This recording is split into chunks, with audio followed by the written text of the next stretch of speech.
Alberto El Patron has issued a statement on his wrestling ban. We've got the original plans for the John Cena Cody Rhodes segment on Monday Night Raw, and Alexa Bliss creative plans have reportedly been revealed. It's time for the news. As you may have seen earlier this week, it was announced that Alberto El Patron, formerly Alberto Del Rio in WWE, of course, received a ban from wrestling by the Tijuana Wrestling Commission. So this was following a match with Wagner Jr. and a very angry El Patron. He enters the crowd, throws a chair at a fan, and then immediately eats one to the side of the face himself, and then he is pelted with objects.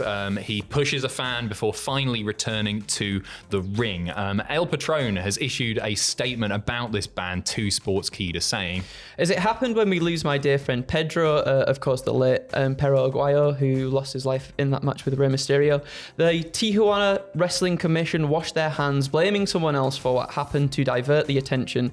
They failed due to not having an ambulance, physician, stretcher, among other things. Today, they do the same thing, blame someone else for their own mistakes, but with me to divert the attention that a woman and myself ended up physically injured after being attacked by a bunch of misfits drunk fans." It's a difficult one to sort of analyse because I could only find the clip of this particular moment online without seeing what happened directly beforehand. Ultimately, obviously, you shouldn't throw a chair at a wrestling fan at a wrestling show, but I think it's important to read that statement, write a reply, and all that, and we'll keep you updated if anything new breaks regarding El Patron, but you will not see him wrestling in that particular region for a little while. In more positive news, the Slammies are back. Andrew's a big old fan of the Slammy Awards, and they are going to be airing live on WWE social platforms. They're not going to be integrated into Raw or anything like that this time. On Sunday, April the 20th, the 2025 Slammies will take place, and you can vote right now on WWE's website. We've got the categories below.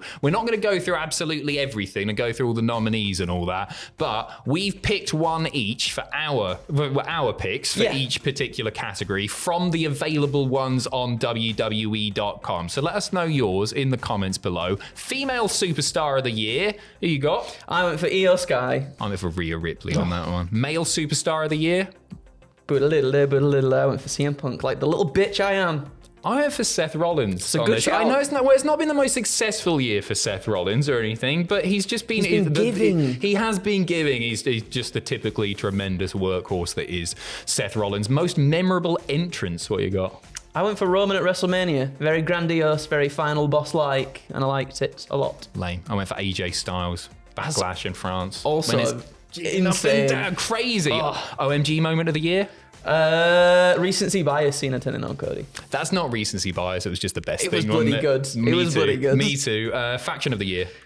I went for New Bloodline. I went for OG Bloodline, but seeing the list of names that are on there, who else was there? There was like Judgment Day, Damage Control, one more. I can't remember.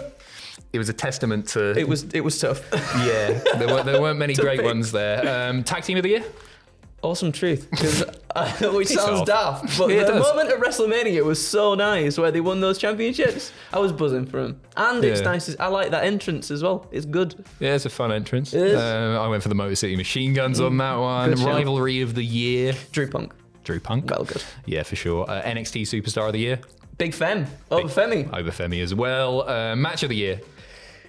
Drew Punk. Yeah, it's gotta be. It's between two, isn't it? It's between two. It's Cody Roman or that. But I agree. I think it's like the best cell match in the last 15 odd years. It was something so good. It was definitely something that we've not seen from WWE in quite a few years at least. Anyway. Yeah. WTF moment of the year. Wyatt Six debut. I went with. It absolutely blew my mind when that happened, and I loved it.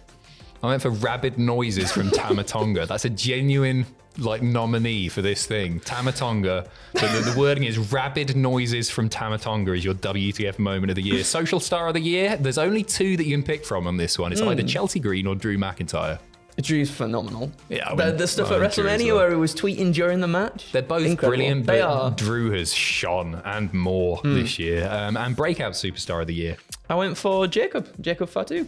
I went Bron Breakker. Bron Breakker's a good shout as well. Yeah, some interesting choices on that one. Yes. You know what? That one was a testament to how many great up-and-comers WWE have got on their books at the moment. So I found that quite interesting. Anyway, yeah, you can watch the Slammies live on WWE's social platforms on Sunday, April the 20th. We move on to the original plans for the John Cena, Cody Rhodes WWE Raw segment. This is from WrestleDotes.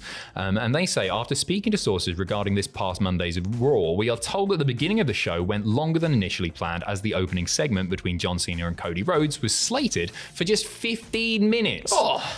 Which is optimistic for those two, isn't it? Yes. They like a chat. Due to the overrun in the segment, much of the content then featured on WWE social accounts, such as the Maxine Dupree Natalia Alpha Academy segment, which you may have seen WWE post on their socials, as I say, along with the Bailey Lyra spot. They were indeed planned for the live broadcast, but because John Cena and Cody Rhodes won't shut the hell up, other people get cut. In addition, the now slightly controversial matchup, they say, between Jey Uso and Austin Theory was planned for 8 minutes of in-ring action. So I'm guessing that 11 minutes that was quoted previously included entrances. Post Jey's commercial break entrance, they say, which of course ended up much shorter indeed. So I don't know why you would schedule it for 15 minutes, unless they wanted less so they can say more later. It was great. It was so good. I feel like a lot of time to begin with, at least in the entrance, was just John standing there sort of soaking up the reaction from the audience for it being his first live showing since the turn itself. So I think you've got to account for that, don't you, too? It would have been a waste. Maybe they wanted 15 minutes of talking that didn't account, as you say, for the fans. It would have been a waste not to soak that in, not to play that out. Remember like Roman's promo after beating Taker, and he stood there for like 10 odd minutes. So good. It was the best promo he's ever done. And had Cena not taken advantage of the negative reaction he was receiving, then it would have been a waste for sure. We move on to the man sat next to me right now, Bill Goldberg. He's right here with us. He has appeared on Ariel Helwani's show talking about his retirement match that he said would take place in 2025, of course. He had gotten stem cell treatment on his shoulder, which had bothered him for years. He's good to go now. And apparently, according to the Wrestling Observer newsletter, the original plan was for his last match to be against Gunther. That's not a big surprise at all, just because of what's happened between them. But it is noted likely after Gunther drops the title. Sooner rather than later then, maybe? Well, I guess it was going to happen at SummerSlam, because Goldberg was talking about doing something in the summer beforehand, and I assume it would be one of the big 4 pay-per-views, surely, if it's going to happen. So I assume SummerSlam, and then Gunther might not have that belt. Best of luck, Jey Uso. We finish off with a little update on Alexa Bliss. Obviously, she's not been seen on our TV screens for quite some time. She has given an update, because we were talking about Alexa Bliss on yesterday's news video, and obviously she's been through it health-wise. She posted a GIF to her Twitter, just Ross from Friends, David Schwimmer.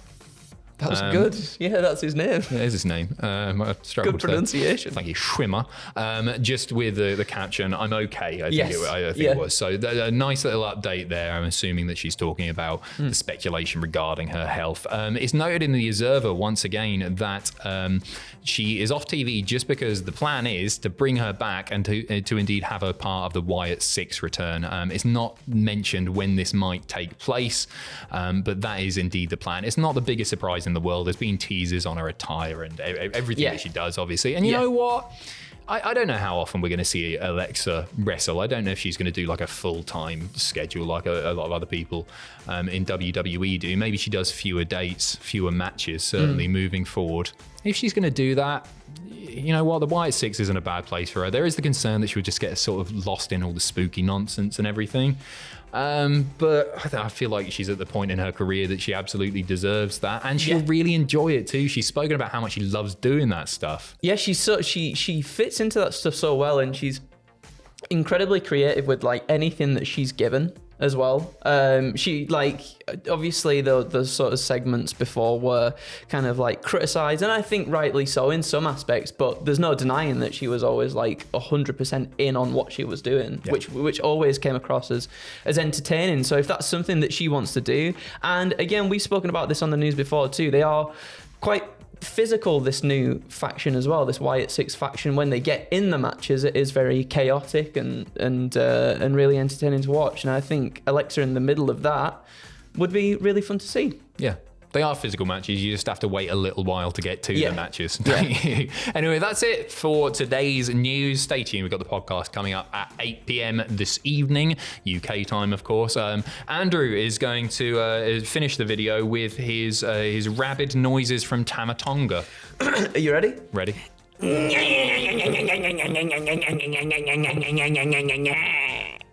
See ya.